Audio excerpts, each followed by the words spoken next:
Assalamualaikum warahmatullahi wabarakatuh.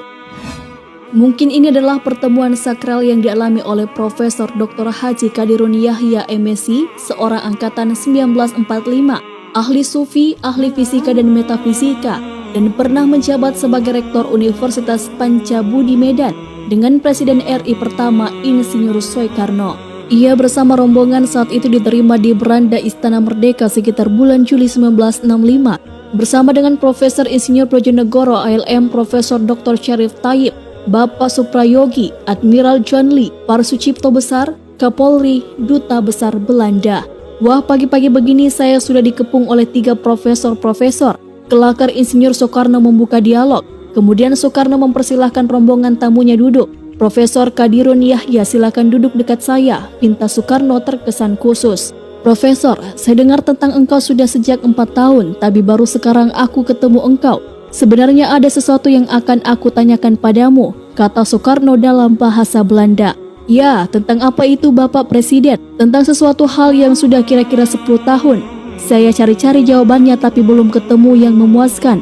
Saya sudah bertanya pada semua ulama dan para intelektual yang saya anggap tahu, tetapi semua jawabannya tetap belum memuaskan saya. Lantas soal apa, Bapak Presiden?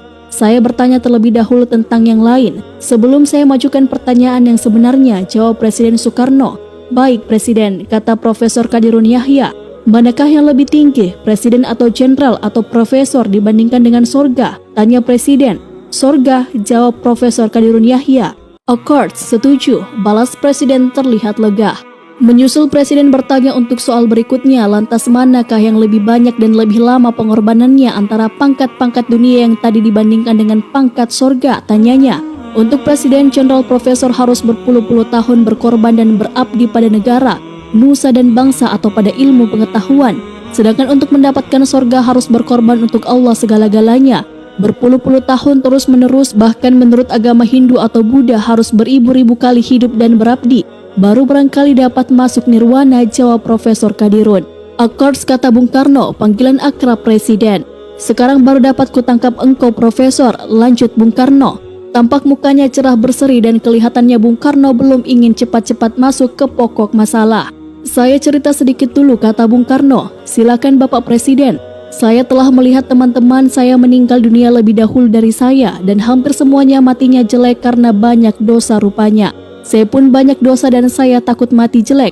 Maka saya selidiki Al-Quran dan Al-Hadis bagaimana caranya supaya dengan mudah hapus dosa saya dan dapat ampunan dan bisa mati tersenyum. Lantas saya ketemu dengan satu hadis yang bagi saya berharga. Bunyinya kira-kira seperti berikut. Rasulullah SAW berkata, seorang wanita penuh dosa berjalan di padang pasir, bertemu dengan seekor anjing dan kehausan. Wanita tadi mengambil gayung yang berisikan air dan memberi minum anjing yang kehausan itu. Rasul lewat dan berkata, hai para sahabatku, lihatlah dengan memberi minum anjing itu, hapus dosa wanita itu dunia dan akhirat, ia ahli sorga. Nah Profesor, tadi engkau katakan bahwa untuk mendapatkan sorga harus berkorban segala-galanya.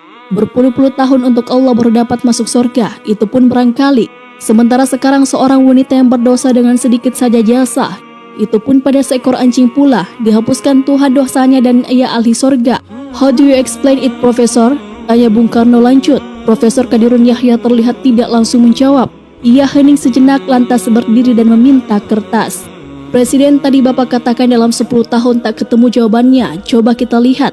Mudah-mudahan dengan bantuan Allah dalam 2 menit saja akan memberikan jawaban dan memuaskan. Keduanya adalah sama-sama eksakta. Bung Karno adalah seorang insinyur dan Profesor Qadirun Yahya adalah ahli kimia atau fisika. Di atas kertas Profesor Qadirun mulai menuliskan penjelasannya. 10/10 sama dengan 1, ya kata Presiden. 10/100 sama dengan 1/10, ya kata Presiden. 10/1000 sama dengan 1/100, ya kata Presiden. 10/10.000 sama dengan 1/1000, ya kata Presiden.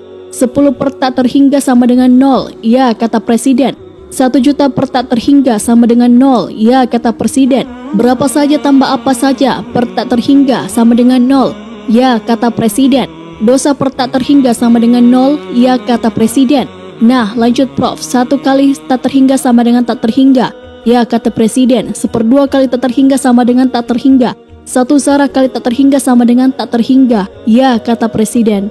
Ini artinya sang wanita walaupun hanya satu zara jasanya bahkan terhadap seekor anjing sekalipun, mengkaitkan menggandengkan gerakannya dengan yang maha akbar, mengikut sertakan yang maha besar dalam gerakan-gerakannya, maka hasil gerakannya itu menghasilkan ibadah yang begitu besar, yang langsung dihadapkan pada dosa-dosanya, yang pada saat itu juga hancur berkeping-keping, ditorpedo oleh pahala yang maha besar itu. Satu zara kali tak terhingga sama dengan tak terhingga, dan dosa per tak terhingga sama dengan 0. Itulah dia jawabannya Presiden, jawab Profesor. Bung Karno diam sejenak. Hebat, katanya kemudian, dan Bung Karno terlihat semakin penasaran. Masih ada lagi pertanyaan yang ia ajukan, bagaimana agar dapat hubungan dengan Tuhan, katanya. Profesor Qadirun Yahya pun lanjut menjawabnya. Dengan mendapatkan frekuensinya, tanpa mendapatkan frekuensinya tak mungkin ada kontak dengan Tuhan. Lihat saja, walaupun 1 mm jaraknya dari sebuah sender radio, kita letakkan radio dengan frekuensi yang tidak sama, maka radio kita itu tidak akan mengeluarkan suara dari sender tersebut. Begitu juga dengan Tuhan, walaupun Tuhan berada lebih dekat dari kedua urat leher kita, tak mungkin ada kontak jika frekuensinya tidak kita dapati. Bagaimana agar dapat frekuensinya sementara kita adalah manusia kecil yang serba kekurangan, tanya Presiden kemudian. Melalui isi dada Rasulullah, jawab Profesor. Dalam hadis qudsi berbunyi yang artinya bahwasanya Al-Quran ini satu ujungnya di tangan Allah dan satu lagi di tangan kamu, maka peganglah kuat-kuat akan dia. Abi Syuraihil Khuzai radhiyallahu an. Profesor menyambung, begitu juga dalam Quran surah Al-Hijr ayat 29. Maka setelah aku sempurnakan dia, aku tiupkan ke dalamnya sebagian rohku. Rebahkanlah dirimu bersujud kepadanya.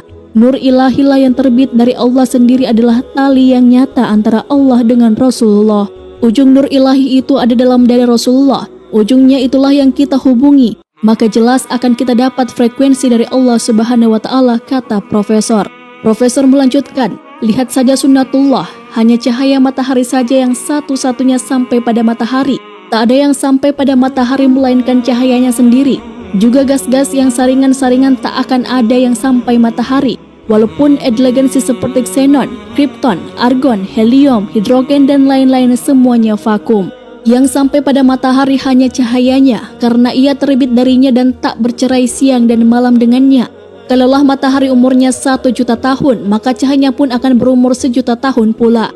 Kalaulah matahari hilang, maka cahayanya pun akan hilang.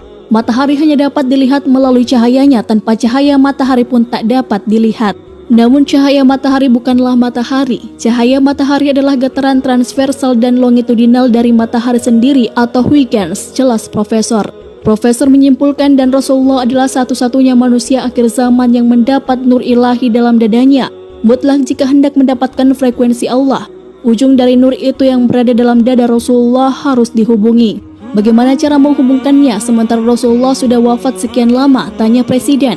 Profesor menjawab, memperbanyak sholawat atas Nabi tentu akan mendapatkan frekuensi beliau yang otomatis mendapat frekuensi Allah Subhanahu wa Ta'ala. Tidak kukabulkan doa seseorang tanpa salawat atas Rasulku, doanya tergantung di awang-awang. Hadis riwayat Abu Daud An-Nasai. Jika diterjemahkan secara akademis mungkin kurang lebih, tidakkah engkau mendapat frekuensiku tanpa lebih dahulu mendapat frekuensi Rasulku? Sontak Presiden berdiri, you are wonderful, teriaknya. Sejurus kemudian dengan merangkul kedua tangan Profesor, Presiden pun bermohon, Profesor doakan saya supaya dapat mati dengan tersenyum di belakang hari nanti. Semoga dialog sufi ini mengajarkan kita tentang intisari Islam sebenarnya. Wallahu a'lam bishawab.